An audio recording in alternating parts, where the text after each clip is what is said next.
दुनिया भर का पैसा आया सरकार के पास और दुनिया भर का खर्च किया। इतना पैसा आता कहाँ से ये और खर्च कैसे करते हैं, किस तरह से करते हैं? घर का बजट कैसे बनता है, सरकार का बजट कैसे बनता है? आज ऐसा ही कुछ देखेंगे इसमें। आज बात करेंगे बजट में आय और व्यय का विवरण, कि बजट की आय कहाँ से होती है और व्यय कहाँ से होता है। तो चलिए करते हैं स्टार्ट। आय और व्यय का विवरण हमारे साथ। पहली बात, बजट में आय और व्यय का वर्गीकरण कैसे क्लासिफिकेशन करते हैं, इसके मुख्य बिंदु जो हैं उनकी बात करेंगे। सबसे पहले बात करेंगे हम प्राप्तियों की, उसके बाद बात करेंगे हम उनके खर्चों की, खर्चों को कैसे बांटेंगे, प्राप्तियों को कैसे बांटेंगे। सबसे पहली बात आती है प्राप्तियां, और प्राप्तियां बेटा दो प्रकार की। कितने प्रकार की प्राप्तियां? दो प्रकार की प्राप्तियां। पहली प्राप्ति जिसका नाम है रेवेन्यू रिसीट्स, राजस्व प्राप्तियां। राजस्व प्राप्तियां किसको कहते हैं? राजस्व प्राप्तियों में दो बातें लागू होती हैं। एक तो ये जो नियमित रूप से प्राप्त होने वाली आय है ये ठीक है, लेकिन इसके साथ एक विशेषता इसकी और होती है कि राजस्व प्राप्तियां वो प्राप्तियां होती हैं जिनसे परिसंपत्ति में कोई कमी नहीं होती। क्या है? परिसंपत्ति में कमी नहीं होती है। और दूसरा, इनसे कोई भी लाइबिलिटी नहीं बनती। कहने का मतलब राजस्व प्राप्तियां वो प्राप्तियां हैं जिनसे कोई परिसंपत्ति में कमी नहीं होती। यानी आपने टैक्स प्राप्त किया जनता से, आप सरकार हैं और सरकार ने जनता से टैक्स लिया, इससे कोई परिसंपत्ति बेचने की जरूरत नहीं पड़ी। दूसरा, कोई लाइबिलिटी नहीं बनी, इससे कोई दायित्व नहीं बना। इससे समझ गए बात कि राजस्व प्राप्तियां दो विशेषताएं याद रखो। एक तो इनसे कोई लाइबिलिटी नहीं बनती, दूसरा इनसे जो है परिसंपत्ति में कोई कमी नहीं होती है, और ये आय जो है वो नियमित रूप से प्राप्त होती है। इस चीज को, दो विशेषताओं को याद रखेंगे, बिल्कुल क्लियर हो जाएगा। राजस्व प्राप्तियां दो प्रकार की हैं, सॉरी, दो विशेषताएं इसकी हैं। दायित्व नहीं बनता और परिसंपत्ति में कोई कमी नहीं होती। अब जो प्राप्तियां हैं वो प्राप्तियां भी दो प्रकार की होती हैं। टैक्स के रूप में जो प्राप्तियां हैं, टैक्स रेवेन्यू जिसको हम कह रहे हैं, और नॉन टैक्स रेवेन्यू। कुछ प्राप्तियां ऐसी हैं जो टैक्स के फॉर्म में प्राप्त होती हैं, और कुछ प्राप्तियां ऐसी हैं जो नॉन टैक्स के, यानी गैर कर राजस्व और राजस्व। नेक्स्ट स्लाइड में देखें हम कि कर राजस्व। कर राजस्व का मतलब जो प्राप्तियां करों के तौर पर प्राप्त होती हैं। कहने का मतलब, शॉर्ट में परिभाषा लिखी है मैंने यहाँ पे, कि करों से प्रकार प्राप्त जो सरकारी आय है उसको कर राजस्व कहते हैं। जैसे आपका इनकम टैक्स, आपका कॉरपोरेट टैक्स, निगम कर जिसको कहते हैं, आपका जीएसटी है, आपका उत्पाद कर है, कस्टम ड्यूटी है, ये वाले जो हैं वो कर राजस्व हैं। इसमें और ऐड कर दें हम, उपहार कर है, संपत्ति कर है, इस प्रकार के कर। हालांकि इनको आजकल कागजी कर कहा जाता है। एक प्रश्न पूछ लिया जाता है, कागजी कर से आप क्या समझते हैं? कागजी कर का मतलब ये होता है कि जो एक तरह से वो जो कर जो अस्तित्व में तो होते हैं लेकिन उनसे राजस्व लगभग शून्य होता है, यानी लगभग राजस्व प्राप्त होता ही नहीं। वो लिखे हुए हैं लेकिन उन पे राजस्व नहीं मिल रहा है, तो उनको कहते हैं पेपर टैक्स या कागजी कर। दो प्रकार के कर होते हैं बेटा जी, प्रत्यक्ष कर और अप्रत्यक्ष कर। Direct taxes and indirect taxes. क्या होते हैं डायरेक्ट टैक्सेस? डायरेक्ट टैक्स व्यक्ति पे लगता है या फिर संस्था पे लगता है। इसमें मैंने लिखा है व्यक्ति स्वयं देता है। व्यक्ति का मतलब यहाँ पे व्यक्ति और संस्था दोनों हो सकते हैं। कोई भी इंस्टीट्यूट जो है वो देता है या व्यक्ति देता है, सीधा उसी पे लगता है, सीधा उसी पर लगता है, और वो किसी दूसरे पर अपना बोझ जो है वो नहीं टाल सकता। मुझ पे टैक्स लगेगा, मुझे ही भरना है। इनकम टैक्स मुझ पे लगा, मैंने भरा। आप पे लगा, आपने भरा। ये नहीं है कि मुझे लग रहा है यार आप भर दीजिए, नहीं। अप्रत्यक्ष कर, अप्रत्यक्ष कर वो होते हैं जिसको भार जो है, जिसका बोझ जो है वो दूसरे पे टाला जा सकता है, और वो लगता है वस्तु और सेवाओं में। किस पर लगता है बेटा जी? वस्तु एवं सेवाओं पर। जैसे आपका जीएसटी किस पे लग रहा है? आप जो चीज खरीद के ला रहे हैं उस पे लग रहा है, और उसका भार टाला कि नहीं टाला? जैसे ये है सरकार जी, ये हैं व्यापारी जी, और ये जी हैं हम, है ना। अब जो है, ये जो व्यापारी हैं इन्होंने कोई सामान खरीदा, या सामान जो है मान लीजिए ये कोई फर्म ऐसी है जो बना रहे हैं, जो भी हैं, इन पे लगा, सरकार ने क्या लगा दिया? टैक्स लगा दिया। अब वस्तु जो बना रहे हैं ये भाई साहब, ये हमें बेचेंगे, ये क्या करेंगे? घर से भर लेंगे ना। वो जो वस्तु पे लगने वाला टैक्स है वो हम पे थोप दिया, इनका तो मामला बन गया ना।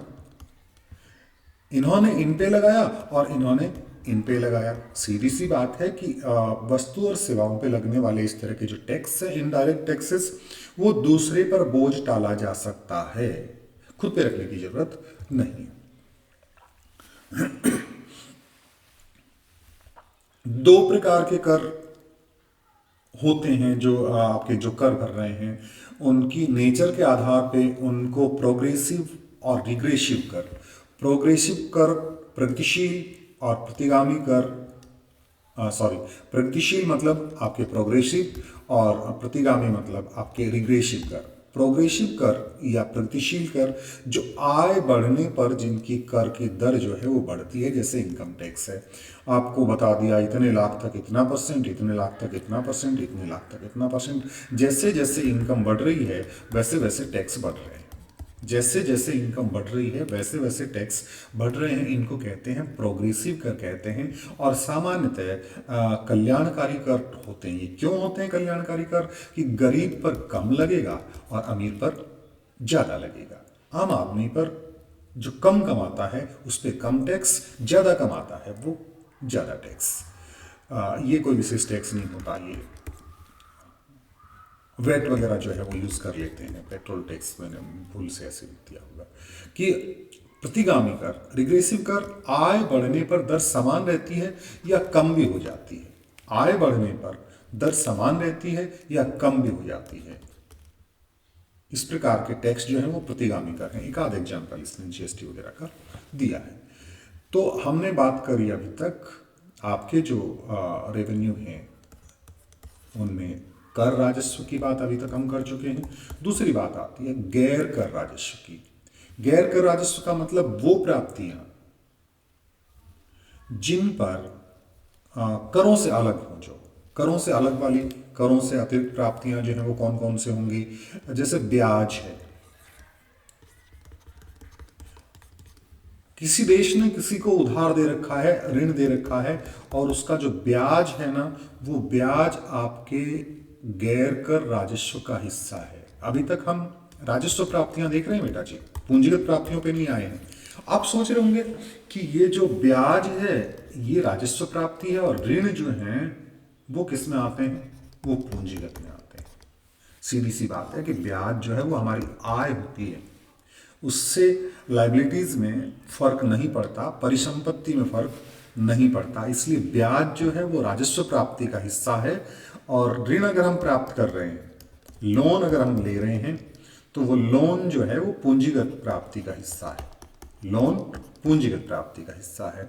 तो आपका ब्याज और लाभांश, किसी भी प्रकार की फीस हैं, आपके शुल्क हैं, किसी प्रकार के दंड जुर्माने वगैरह जो हैं, सार्वजनिक सेवाओं से जो आय हो रही है, रेलवे, डाक, ऊर्जा, बीएसएनएल वगैरह की जो इनकम है, वो सारी की सारी जो है वो आपके गैर कर राजस्व के अंतर्गत आती है।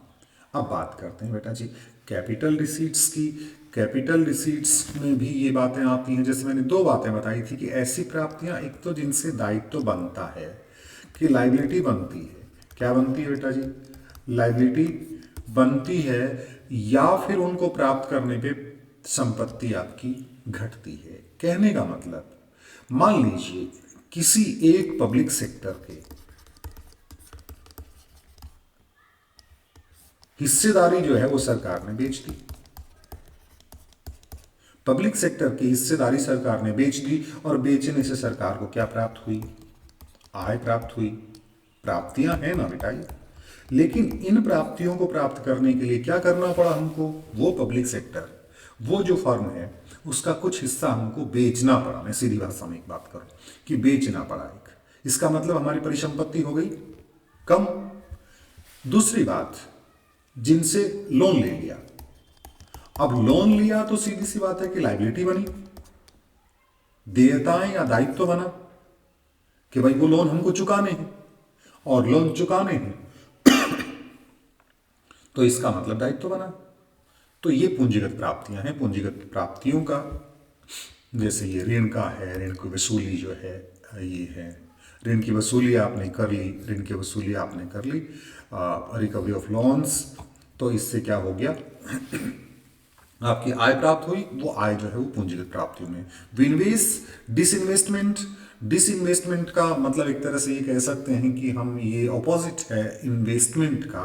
डिसइन्वेस्टमेंट का मतलब ये होता है कि जैसे हम अभी थोड़ी देर पहले बात की, ये वाली पब्लिक सेक्टर का कुछ हिस्सा जो है वो हमने बेच दिया, उससे प्राप्तियां की, वो विनिवेश कहलाता है। तो ये आपकी पूंजीगत प्राप्तियां हैं। और पूंजीगत प्राप्तियों के बाद में बात आता है, ये आप राजस्व प्राप्तियां और पूंजीगत प्राप्तियां दोनों आपकी पूरी हुई। अब जो है हमारी बात आती है जो खर्चे हैं बजट के, वो खर्चों में सबसे पहला खर्चा आता है राजस्व व्यय का। क्या आता है? राजस्व व्यय। अब व्यय है, सीधी सी बात है कि इनसे कोई संपत्ति बनती नहीं है, इनके खर्च करने से संपत्ति बनती नहीं है और दायित्वों पे भी कोई फर्क नहीं पड़ता। दायित्वों पर कोई फर्क नहीं पड़ता और ना ही इनसे कोई परिसंपत्ति बनती है। और पहले जैसे एक बार मैं वापस एक चीज़ की बात और कर दूं बीच में कि जैसे राजस्व आय थी ना, राजस्व आय ने जो है ना इससे सेम लगभग इस तरह की बातें आई हैं। एक जो है राजस्व आय में आप सरकार से क्लेम नहीं कर सकते, यानी आप टैक्स दे के ये नहीं कह सकते कि टैक्स का ब्याज दो हमको, तो वो चीज़ ध्यान रखना।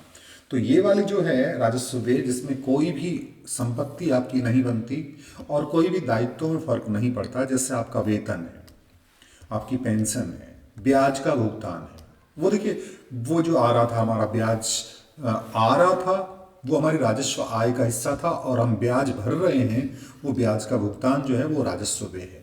कोई भी सब्सिडी, सब्सिडी जिनको ट्रांसफर पेमेंट्स में आती हैं चीज़ें, किस में आती है बेटा जी? ट्रांसफर पेमेंट्स या हस्तांतरण भुगतान। कौन सा भुगतान? हस्तांतरण भुगतान। सब प्रकार की सब्सिडी या आर्थिक सहायताएं जो हैं वो सारी की सारी जो है वो राजस्व व्यय में शामिल होती हैं।